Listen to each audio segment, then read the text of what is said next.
ಅವ್ರ ವಿರುದ್ಧನೇ ನಾವು ಈಗ ಮಾತಾಡ್ತಾ ಇದ್ದೀವಿ. ಈಗ ಅವರು ಅಧಿಕಾರಿಗಳು ಹೇಳ್ಬೇಕು ಇದು ಫೇಕು ಒರಿಜಿನಲ್ ಅನ್ನೋದ್ರ ಬಗ್ಗೆ. ಮಾಲೂರು ತಾಲೂಕಿನ ತೊರ್ನಹಳ್ಳಿ ಗ್ರಾಮದ 16 ಎಕರೆಗಳ ವಿಚಾರವಾಗಿ ಮಾಧ್ಯಮಗಳಲ್ಲಿ ಪ್ರಚಾರವಾಗಿರೋದ್ರ ಬಗ್ಗೆ ಮಾತಾಡೋಕ್ಕೆ ಪ್ರೆಸ್ ಮೀಟ್ ಕರೆದಿದ್ದೀವಿ. ಗೇರ್ಪುರ ಗ್ರಾಮದ ನಿವಾಸಿಯಾದ ನಾನು ಶಶಿಕುಮಾರ್ ಅಂತೇಳಿ ಮುನ್ಷಾವಪ್ಪ ಸಣ್ಣ ಚಿಕ್ಕಬಸಪ್ಪನವರ ಪರವಾಗಿ ಅವರ ವಾರಸ್ದಾರರಾಗಿ ನಾನು ಪತ್ರಿಕಾ ಮಾಧ್ಯಮದ ಮುಂದೆ ಆ ಜಮೀನಿನ ಬಗ್ಗೆ ತಿಳಿಸೋದಕ್ಕೆ ಬಂದಿದ್ದೀನಿ.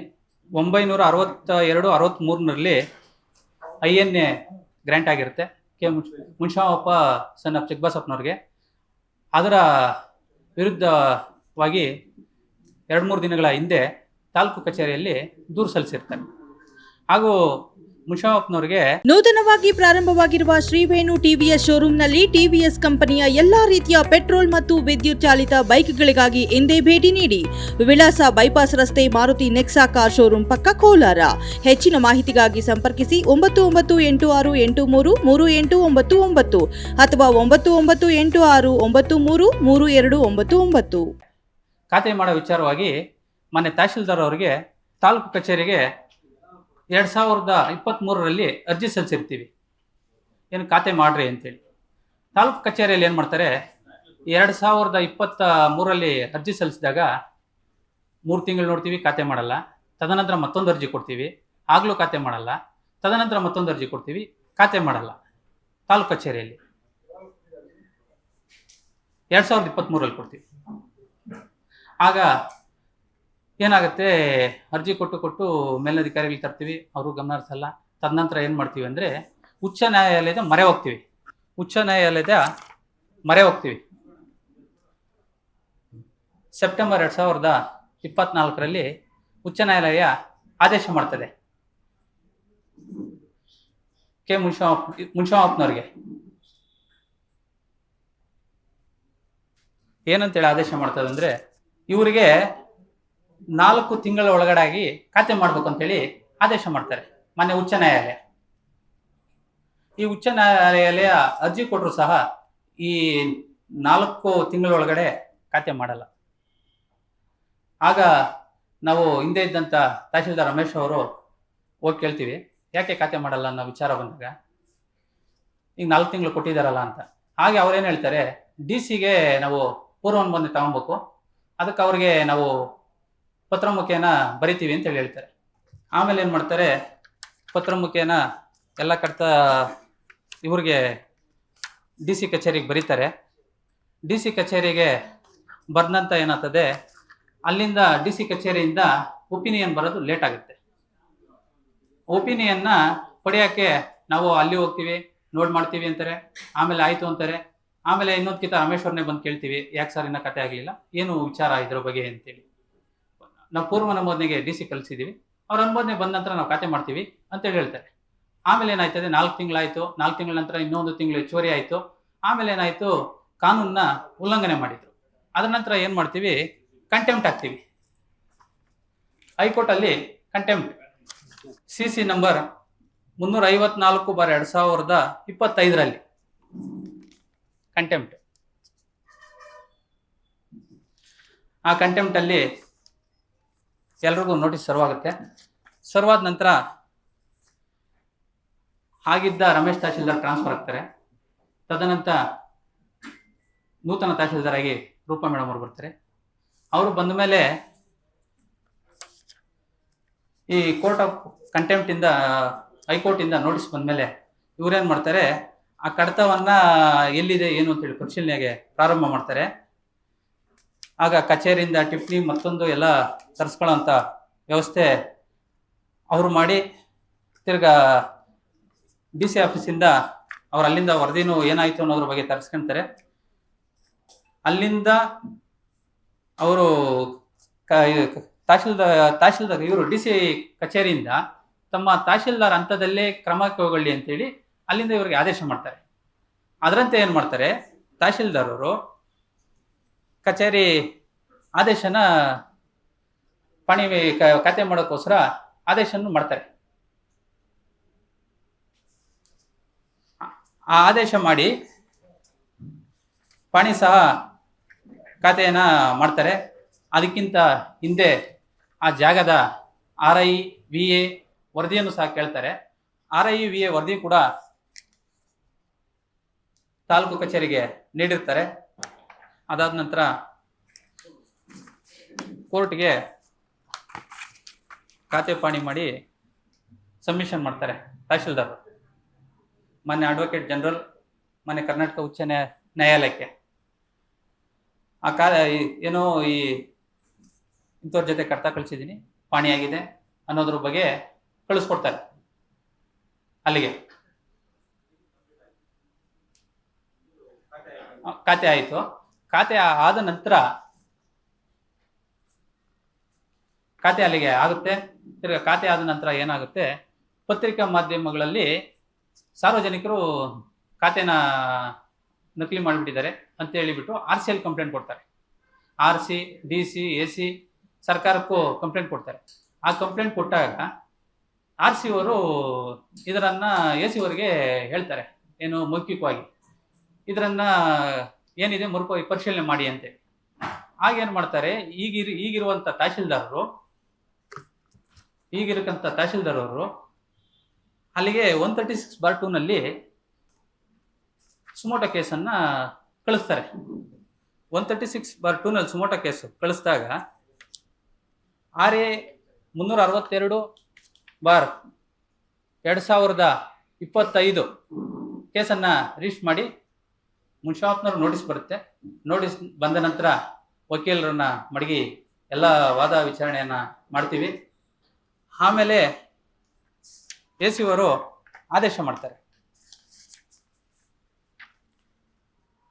25/9/2025 ಆದೇಶ ಏನಂತೇಳಿ, ಕರ್ನಾಟಕ ಭೂ ಕಂದಾಯ ಅಧಿನಿಯಮ 1964 ಕಲಂ 25 ಅಡಿ ನಿಮ್ಮ ಹಂತದಲ್ಲೇ ಕ್ರಮ ಜರುಗಿಸಲು ತಹಶೀಲ್ದಾರ್ ಮಾಲೂರು ತಾಲೂಕರವರಿಗೆ ಸೂಚಿಸಿ ಪ್ರಕರಣವನ್ನು ಮುಕ್ತಾಯಗೊಳಿಸಿದೆ ಅಂತ. ನಿಮ್ಮ ಹಂತದಲ್ಲೇ ಕ್ರಮ ಕೈಗೊಳ್ಳಿ ಅಂತ, ನಿಮ್ಮ ಹಂತದಲ್ಲೇ ಕ್ರಮ ಕೈಗೊಳ್ಳಿ ಅಂತೇಳಿ ಸಾರ್ವಜನಿಕರು ನಕಲಿ ದಾಖಲೆ ಅಂತೇಳಿ ಕಂಪ್ಲೇಂಟ್ ಕೊಡ್ತಾರೆ ಪ್ರಾದೇಶಿಕ ಕಚೇರಿಗೆ. ಹೇಳ್ಬೋದಾಗಿತ್ತು. ಅವ್ರೇನು ಮಾಡಿದ್ರು, ಅವರು ಮೇಲಧಿಕಾರಿಗಳಿಗೆ ನಮ್ಮನ್ನು ಕೇಳ್ತಾ ಇದ್ದಾರೆ ಅಂತ ಹೇಳ್ಬಿಟ್ಟು ಅವ್ರಿಗೆ 136/2 ಬರ್ಕೊಟ್ಬಿಟ್ರು. ಖಾತೆ ಮಾಡೋದು ಅವರೇ, ಬರ್ದಿದ್ದು ಅವರೇ, ತಹಶೀಲ್ದಾರು ಈಗಿರ ರೂಪಾ ಮೇಡಮ್ ಅವರು. ಆಮೇಲೆ ಅದರಂತೆ ನಾವೇನು ಮಾಡಿದ್ರು, ನಮ್ಮ ವಕೀಲರು ಮಡಗಿದ್ರಿ, ಕಾನೂನು ನಿಯಮ ಏನಿದೆಯೋ ಅದರಂತೆ ನಾವು ನ್ಯಾಯ ಪಡ್ಕೊಂಡ್ರಿ.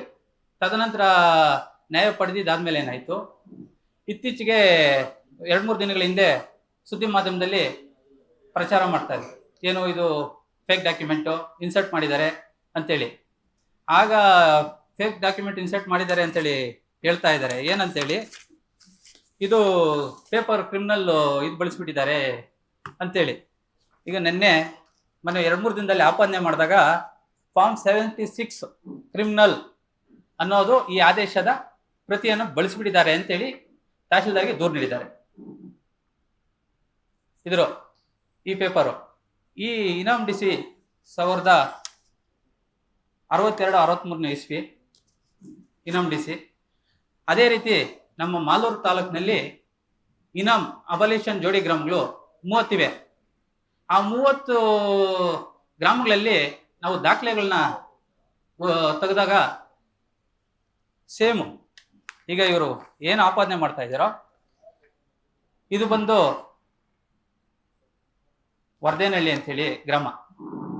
ಆ ಗ್ರಾಮದ ದಾಖಲೆ ನಾವು ಏನು ಹಿಂಗೆ ಪತ್ರಿಕಾ ಮಾಧ್ಯಮದಲ್ಲಿ ಹಿಂಗೆ ಹೇಳ್ತಾ ಇದ್ದಾರಲ್ಲ ಬೋಗಸ್ ಅಂತೇಳಿ, ಇದೇನೋ ಕ್ರಿಮಿನಲ್ ಪೇಪರ್ ಬಳಸ್ಬಿಟ್ಟಿದ್ದಾರೆ ಅಂತೇಳಿ ಹೇಳ್ತಾ ಇದ್ದಾರಲ್ಲ, ಆ ಪೇಪರನ್ನು ನಾವು ಇನ್ನೊಂದು ಕಿತ ತೆಗೆದು ನೋಡೋಣ ಅಂತೇಳಿ ಡಿಜಿಟಲ್ ಆನ್ಲೈನ್ನಲ್ಲಿ ಅಪ್ಲೈ ಮಾಡಿದಾಗ ಏನು ಇನಾಮ್ DC ಗ್ರಾಮಗಳಿದ್ವೋ ಅದರಲ್ಲಿ ಒಂದು ಗ್ರಾಮ ತೆಗೆದ್ವಿ, ವರ್ದೇನಹಳ್ಳಿ ಅಂತೇಳಿ ಮಾಲೂರು ತಾಲೂಕಲ್ಲಿ.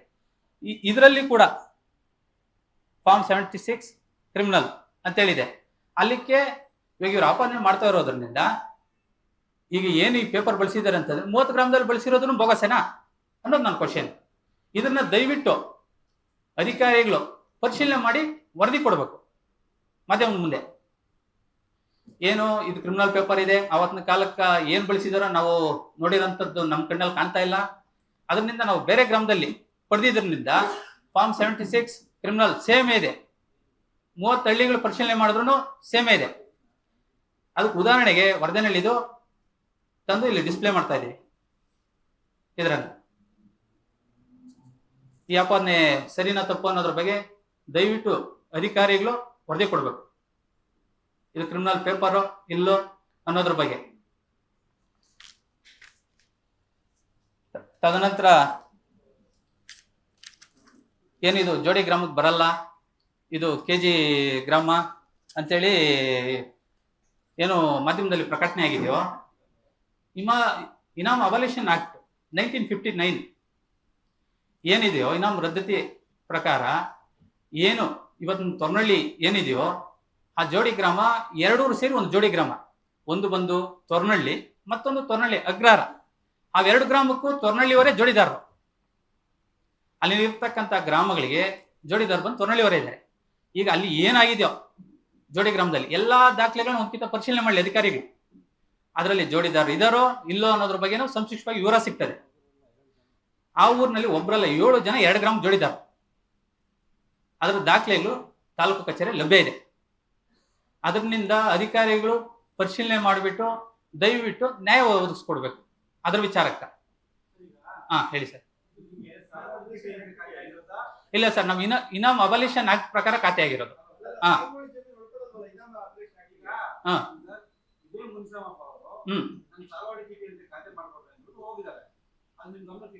ಯಾವ ಸರ್ ಸಾಗುವಳಿ ಅಂತ ಹೇಳಿಲ್ಲ ಸರ್. ಇನಾಮ್ ಓಕೆ.